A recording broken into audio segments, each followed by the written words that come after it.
ইতি কিন্তু একের পর এক ধামাকা দিয়ে যাচ্ছে। সবাই তো বলছে এই লুকগুলো দেখার পর ইতি নাকি বিয়ে হয়ে গেছে। ইতি যদি বিয়ে হয়ে যেত তাহলে একের পর এক ধামাকা লুক নিয়ে কি করে সবার সামনে হাজির হতো। ইতির কিন্তু এখনো বিয়ে হয়নি, তবে এঙ্গেজমেন্ট হয়ে গেছে। কিছুদিন পরে হয়তো বা বিয়েটাও করে ফেলবে, কারণ তারা তো চুপচাপ করে কোনো ভিডিও না করেই কিন্তু এঙ্গেজমেন্টটা করে ফেলেছিল। হয়তো বা বিয়েটা একদিন এভাবে করে ফেলবে। তারা যেমন না জানিয়ে রাকিব হোসেনকে বিয়ে করে ফেলেছিল, সোশ্যাল মিডিয়াতে কোনো কিছুই প্রকাশ করেনি। 2 বছর পর জানা গিয়েছিল তাদের বিয়ে হয়ে গেছে, আর সেটা কিন্তু অন্তরা আর রাকিব হোসেন নিজের মুখেই বলেছিল। তবে তালহা আর ইতির প্রেম কাহিনী সবাই জানে, আর সবাইকে জানিয়েই কিন্তু তারা এঙ্গেজমেন্ট করেছে।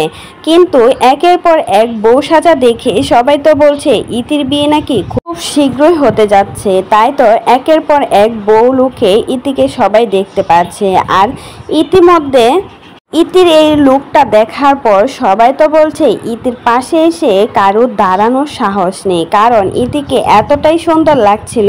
কাউকে কিন্তু ইতি কপি করেনি। ইতি, অন্তরা, রাকিব হোসেন তাদের টিমের কেউ কিন্তু কাউকে কপি করে না, কিন্তু মিথিলা আর ইয়াসিনকে সবাই বলে কপি করে। মিথিলা যাই পড়ুক না কেন সব কিছুই নাকি অন্তরাকে কপি করে সে পড়ে।